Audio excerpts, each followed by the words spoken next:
Saudações, seja bem-vindo ao portal de notícias Ponto de Situação. Assim que nos acompanha a partir das plataformas digitais do Facebook, TikTok, Instagram, WhatsApp, seja bem-vindo mais uma vez. Hoje vamos analisar a situação da Venezuela, a detenção e o julgamento do presidente venezuelano ou ex-presidente venezuelano Nicolás Maduro. E para mais esclarecimento acerca deste assunto, temos conosco o nosso convidado Hamilton João. Seja bem-vindo. Ok, muito obrigado, cara jornalista, e agradeço pelo convite. Queremos entender a que se deveu a detenção do presidente venezuelano Nicolás Maduro. Ok, mais uma vez, muito obrigado.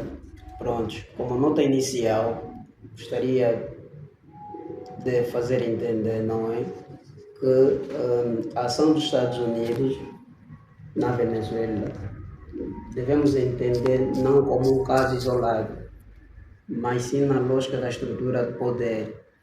E esta estrutura de poder, não é, inclui na ação dos Estados Unidos a preservação da zona de influência do hemisfério ocidental, não é, a dissuasão de forças ditas inimigas ou rivais a nível da geopolítica mundial, como a China e a Rússia, naquele espaço territorial, e não menos importante, não é a preservação em si daquele espaço de influência que os americanos entendem que é da sua jurisdição. Qual é o interesse dos Estados Unidos no território venezuelano? Bom, é uma pergunta interessante. Como eu disse inicialmente, como nota introdutória, que devemos entender a ação dos Estados Unidos na lógica de um poder estrutural. Os interesses americanos no território da Venezuela não são os discursos que o governo americano, na lógica do presidente Donald Trump e do secretário de Estado Marco Rubio, que na verdade consistem na questão de mudança ideológica, na preservação, proteção dos direitos humanos e tantos outros discursos que são meramente retórica discursiva, e não são esses elementos que fizeram com que os Estados Unidos agissem por meio dessa intervenção militar na Venezuela, porque os interesses são outros. Um desses interesses, claramente, que são os vastos recursos naturais que a Venezuela detém no seu espaço territorial, não é? Em função, por exemplo, em função dessa guerra em que vivenciamos entre as novas potências dos Estados Unidos, a questão energética, o desenvolvimento tecnológico, não é? Fez com que os Estados Unidos tomassem ação. E por outra, em função também da questão de geopolítica, porque entende-se que os americanos, por meio da doutrina Monroe, que é uma doutrina que foi postulada pelo ex-presidente James Monroe em 1823, se não estiver errado, mas que foi reinterpretada pelo presidente Roosevelt, que na verdade esta doutrina inicial visava uma ação defensiva por parte dos Estados Unidos naquele espaço do hemisfério ocidental contra a colonização e invasão dos europeus, mas que foi reinterpretada pelo presidente Roosevelt na perspectiva de uma ação já não defensiva, mas ofensiva, que consiste na intervenção militar e na preservação daquela zona que, na perspectiva clássica da geopolítica de Rudolf Kellen, que diz que os Estados são como um organismo vivo, e os Estados Unidos entende que esse Estado orgânico maturo, em que tem a pretensão da preservação desse espaço vital do hemisfério ocidental, que é a América Latina, que entende na teoria de Kellen como Lebensraum, que é o espaço estratégico não territorial muito importante para dissuadir outras forças adversárias dos Estados Unidos a continuar a exercerem a sua influência nesse espaço por meio dessa doutrina Monroe reinterpretada por Roosevelt. Então é um dos motivos também que nós achamos que fez com que os Estados Unidos tomassem essa ação. Os Estados Unidos vêm acusando o ex-presidente Nicolás Maduro de diversos crimes. Prova é que em 2020 o mesmo presidente foi acusado de narcoterrorismo. Será que a questão é mesmo esta? Ele cometeu vários crimes ou há outros interesses?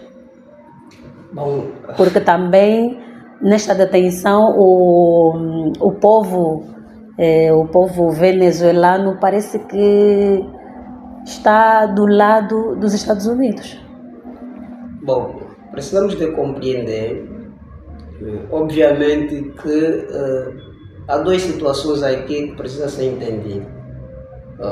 Primeiro, há uma questão da legitimidade de Maduro a nível da política interna, não é? É que sabemos que a Venezuela, no exercício do poder de Maduro, claramente que existia um regime ditatorial em que oprimia-se as liberdades, a liberdade de expressão e tantas outras liberdades, e por outra a questão da debilidade social, em que a Venezuela, sendo um país com grandes potencial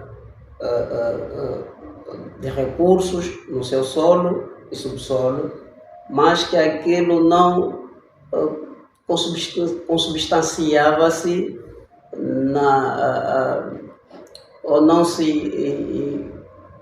não se observava na qualidade de vida dos cidadãos venezuelanos. E comparando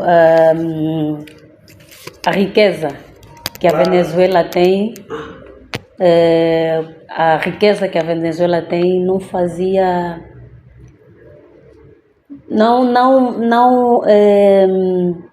notava-se no modo de vida do povo venezuelano. Claramente, e isso aqui é na lógica daquela teoria maldição dos recursos naturais, em que há países com grandes potencialidades de recursos no seu solo, mas que os governos em si não materializavam essa potencialidade de recursos que têm para a melhoria da qualidade de vida. Então, obviamente, que isso criou uma tensão, uma crispação a nível da sociedade venezuelana. Por isso é que nós observamos essa ação dos Estados Unidos de sequestro, como uns apregam e outros de captura. Viu-se um sentimento de alegria por parte de vários cidadãos venezuelanos por conta disso, porque eles sentiam-se oprimidos, sentiam-se que não lhe era respeitado em termos da sua dignidade. Portanto, é nessa lógica que há esse sentimento de alegria de cidadãos venezuelanos dentro do território, e muitos que emigraram por conta da situação em si, do regime implementado, e também da situação de carência. Mas, por outra, não é só esses elementos que fizeram com que o Estado Unidos tomasse essa ação de intervenção militar. porque, como eu disse inicialmente, a lógica da questão do narcoterrorismo e tantas outras que a cara jornalista mencionou são apenas retórica discursiva, não é para legitimar a ação dos Estados Unidos de intervenção, porque os interesses são outros, são interesses de geopolítica, de uma questão da preservação do seu espaço que considera-se do hemisfério ocidental de influência e a questão dos recursos e modelo badalado em que nós temos visto nos vários órgãos de comunicação que o próprio presidente Trump tem referido constantemente a questão do petróleo. E haja, nessa questão do petróleo, haja informações, ou o presidente Trump deixou bem claro que enviará petrolíferas dos Estados Unidos para a Venezuela e trabalharem aí nas petrolíferas e sem o tempo determinado para saírem de lá. Obviamente, esse é um dos grandes interesses dos americanos, porque as empresas americanas de petróleo, do setor petrolífero, já atuavam na Venezuela muito antes da presença de Maduro no poder, não é? Mas que um dos primórdios da independência da Venezuela, mas que essa lógica mudou com a ascensão no poder do presidente Hugo Chávez, que Hugo Chávez entendeu que havia uma lógica de exploração, não é, dos recursos importantes como o petróleo da Venezuela por parte dos Estados Unidos, que com a exceção do presidente Hugo Chávez, com a lógica da Revolução Bolivariana, em 1999, quando ascendeu ao poder, ele mudou essa lógica, nacionalizou as empresas petrolíferas, não é, e limitou a exploração e a venda do petróleo venezuelano aos Estados Unidos, porque os Estados Unidos tinham esse privilégio, não é, de serem os grandes compradores do petróleo venezuelano. E com a saída de Chávez se não tiverem erro, 2013, penso eu, com a exceção de Maduro, essa hostilidade entre a Venezuela e os Estados Unidos continuaram e chegaram a situações ainda mais tensas com o encerramento por parte de Maduro da Embaixada da Venezuela em Washington. Isso fez com que, com a chegada de Trump ao poder no primeiro mandato, em 2016, fez com que essa relação fosse ainda mais tensa, e Trump já prometia que provavelmente, se não se mudasse a lógica em função dos interesses que os Estados Unidos têm naquele espaço do globo, e com a preferência da Venezuela em relacionar-se com os grandes adversários dos americanos, como a China e a Rússia, fez com que, nesse segundo mandato de Trump, cumprisse aquilo que ele já prometia fazer no seu primeiro mandato ainda. Então, portanto, pensamos que é essa lógica de pensamento dos americanos. Falamos aqui sobre o posicionamento do povo venezuelano, que a maior parte deles está feliz com essa decisão. Se calhar achando que os Estados Unidos serão a solução para o desenvolvimento daquele país. Mas será que os Estados Unidos serão mesmo a solução para o desenvolvimento da Venezuela? Bom, com relação a essa pergunta, a resposta inicial que eu dou é que só o tempo dirá. Só o tempo dirá se realmente essa intervenção dos Estados Unidos na Venezuela se trará desenvolvimento ou não. Mas claramente que já temos exemplos de outras realidades em outros tempos em que os Estados Unidos teve a mesma ação e que não trouxe esse tão desenvolvimento que os povos daquele determinado território ou Estado manifestavam, porque até havia em situações em que os Estados Unidos interviram por meio da força militar, aqueles estados já tinham um nível de qualidade de vida muito elevado e até mais elevados de muitos países ocidentais. Estamos a falar concretamente do Iraque, em que antes da invasão já tinham o povo daquele estado já tinha um nível de qualidade de vida muito elevado, e com o derrubo do presidente na altura, Saddam Hussein, e de uma suposta mudança de ideologia ou de regime, só fez com que piorasse ou reduzisse a qualidade de vida dos cidadãos do Iraque, e que tornou aquela zona do Médio Oriente como uma zona muito frágil, muito vulnerável em termos de segurança, e que permitiu com que surgissem vários grupos terroristas ou beligerantes naquela região. E temos outros exemplos. Um exemplo que não houve uma intervenção direta em termos das forças americanas na Líbia, mas que houve uma intervenção dos Estados Unidos e por meio da NATO, seus aliados que fazem parte desse bloco militar ocidental, que também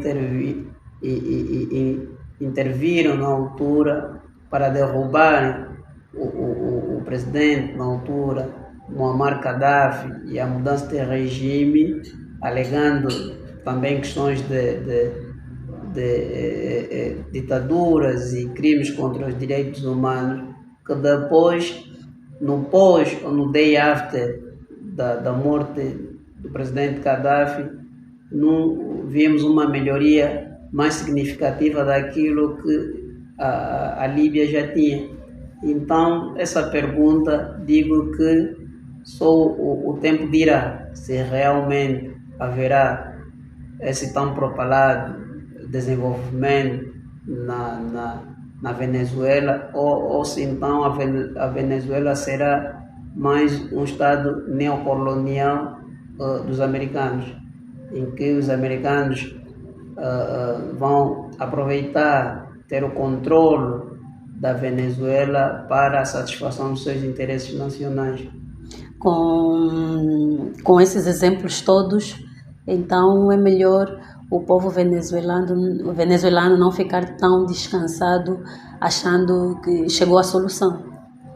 Não, claramente que não se pode pensar nessa perspectiva, mas por outra também é um recado a vários líderes em que não têm como prioridade a satisfação dos seus cidadãos.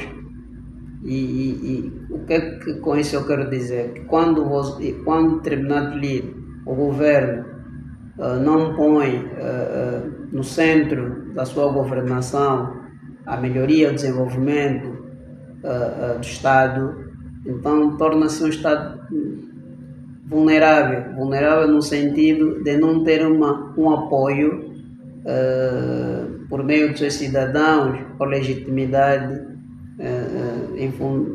em função de determinados fenômenos externos em que poderiam acontecer. Então, com isso, digo que é melhor que o povo venezuelano esteja atenuado ou moderado nas suas manifestações efusivas, pensando que com a queda de Maduro poderá trazer esse desenvolvimento e a melhoria da qualidade de vida dos cidadãos venezuelanos. Falamos aqui de posicionamento do posicionamento do povo venezuelano, nós queremos saber qual é o posicionamento dos governos no mundo acerca desta situação. Bom, primeiro é importante que se diga que essa ação dos Estados Unidos é ilegal. É ilegal à luz do direito internacional, porque viola vários princípios e muitos desses princípios é que estão acoplados na Carta das Nações Unidas, que é o organismo multilateral global, de inclusão global, em que existe, após o interregno dos dois grandes conflitos, e nesse caso de forma específica o segundo grande conflito, que é a Segunda Guerra Mundial, em 1945, que surgiu como um elemento dissuasor, não é? Numa pretensão de forma ilegal e desregulada de uma grande potência de materializar os seus intentos, e essa ação feriu vários princípios. E por meio dessa ação ilegal, muitos estados, não é, em função... Deixa-me só fazer uma pergunta. Diante dessa ilegalidade, e o governo Trump alega que essa detenção de Nicolás Maduro foi devido a terrorismo, narcotráfico, que são ações ilegais, e ele age de forma ilegal. Ele achou que devia deter Maduro porque ele agiu de forma ilegal.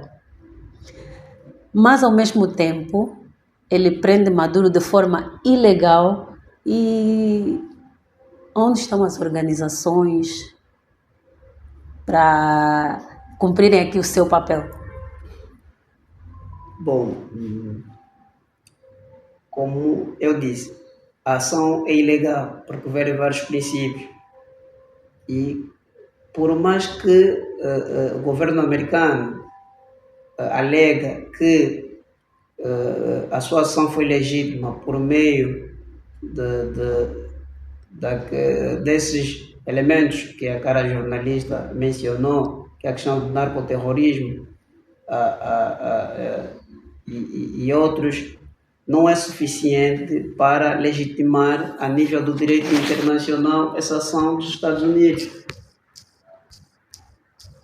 Porque primeiro é que devemos entender, não é, que não há também elementos suficientes para além daquilo que o governo americano alega de que haja participação de Maduro ou do governo venezuelano, não é, em cartéis de drogas, e um desses cartéis mencionado pelo governo americano é que o Maduro é o grande cabeçalho do cartel de los Soles, e como sendo um elemento legitimador da sua ação, mas a lei do direito internacional não tem respaldo. Primeiro é que para que haja uma ação de intervenção militar num determinado território, a Carta das Nações Unidas, no seu artigo 4 e 51, diz que primeiro tem que ser com uma autorização interna do próprio governo ou por meio de uma resolução do Conselho de Segurança. E não é isso que vimos. E recentemente, o Trump, numa entrevista, penso que foi ontem, o Trump já disse que ele não respeita o direito internacional. O que ele respeita é a moral dele. Se a moral diz que ele deve fazer uma determinada ação, então vai acontecer. Não importa se essa ação não importa se a ação for legal ou ilegal. Se for legal ou ilegal. Mas o grande elemento dissuasor das suas ações é a sua moral. Portanto, e com essa entrevista ficamos mais esclarecidos da intenção do governo americano sobre o alcance de um determinado objetivo. É isso que acabamos de dizer. funcionam, as grandes potências funcionam na lógica da teoria realista. Morrison disse, em função que a política internacional é uma luta de poder, que as grandes potências apenas lutam pela sua sobrevivência, e não por ideologia ou por outros discursos de retórica que o Trump, o governo americano trouxe para alegar suas ações. Então, numa anarquia do sistema internacional, os Estados, as grandes potências, claramente vão agir em função dos seus interesses. E isso não é uma ação apenas nova e no decorrer em si do surgimento das Nações Unidas, as grandes potências têm sempre agido em função dos seus interesses, desrespeitando claramente o direito internacional. E observamos isso no caso da Rússia e a Ucrânia, e vamos observando ainda em outras situações que poderiam também se materializar. Mais um caso desse de intervenção, desrespeitando claramente todos os princípios daquilo que a humanidade alcançou no surgimento dos Estados modernos, depois da Guerra dos 30 anos, com os tratados de Osnabrück e o término do fim dessa guerra em 1648, que fez surgir o Estado moderno e a concepção daqueles princípios muito importantes, que era, na verdade, para uma sã convivência das nações e dos outros entes, à luz do sistema internacional, que é o princípio da igualdade soberana entre os Estados, a não interferência nos assuntos internos dos Estados, e que estamos cada vez a recuar e não a evoluirmos na proteção desses princípios muito importantes que surgiram em 1648 para realmente os Estados e outros atores no sistema internacional convivam de forma saudável e respeitadoras entre todos os atores. Será que pela sua dimensão, pela dimensão dos Estados Unidos da América, os outros estados, as outras nações temem tomar uma medida diante destas ações ilegais que ele vem cometendo? Claramente, por isso é que nós observamos depois dessa ação o silêncio de muitos estados. E o silêncio de muitos estados diz muito sobre aquilo que eles acham. Por mais que eles entendam que a ação é ilegal, mas muitos têm esse receio de manifestarem-se publicamente a condenarem essa ação por conta desse receio, porque Trump disse muito bem, quem manifestar de forma contrária os intentos americanos, então será visto como também um inimigo. Então, os estados mais frágeis, então, eles têm esse receio de manifestarem, e vimos que são poucos estados que manifestaram de forma condenatória, ou seja, condenando a ação ilegal dos americanos. E em África, claramente, vimos que são poucos estados, ou quase nenhum, que manifestaram de forma condenatória para além da África do Sul. E a nível do bloco europeu, estamos a falar da União Europeia, muitos estados mantiveram-se em silêncio, os governos mantiveram-se em silêncio em detrimento do governo espanhol, na pessoa do primeiro-ministro Pedro Sánchez, que foi dos poucos países do bloco europeu que condenou de forma veemente essa ação ilegal dos Estados Unidos. Sabemos que já aconteceu um primeiro julgamento do ex-presidente Nicolás Maduro. Qual é a posição de Maduro? O que é que ele diz em sua defesa? Bom, as informações que obtive recentemente e atualizada, não é? É que pronto, o julgamento está na sua fase de tramitação, mas Maduro e a sua esposa deram as primeiras informações pelas informações que obtive, que simplesmente negaram todas as acusações que o governo americano tem imputado a eles, negaram dizendo que são inocentes, que desconhecem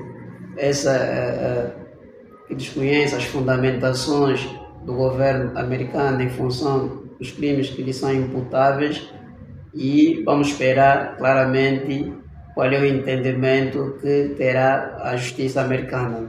Falamos aqui do posicionamento das organizações internacionais. Penso que ainda não ouvimos um pronunciamento assim como tal da Organização das Nações Unidas, a ONU. Então, qual seria o pronunciamento da ONU? Bom, claro que também, pelas informações que temos acesso, que ainda não observamos uma posição, uma manifestação das Nações Unidas. E as Nações Unidas sendo esse organismo multilateral de cariz global que agrega quase todos os países a nível do globo, claramente que tinha que ter uma posição. E a posição que entendo que essa instituição deveria ter como o grande garante da paz e da segurança a nível mundial seria de equilíbrio no sentido, não é, de fazer prevalecer e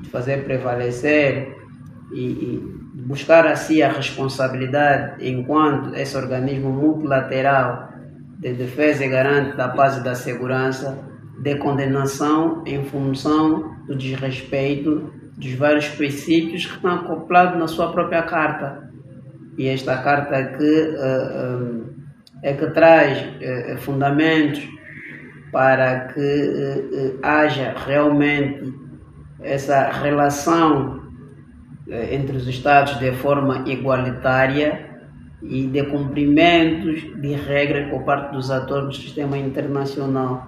Mas, em função disso, temos notado um silêncio institucional por parte das Nações Unidas, e que só realmente nos faz ainda concluir da ideia que as Nações Unidas claramente que precisa de ser reformulada ou reformada em função daquilo que se pretende de uma instituição multilateral global como essa, para realmente ser mais atuante, mais presente e fazer com que os pressupostos que estão acoplados na sua carta realmente sejam respeitados e materializados.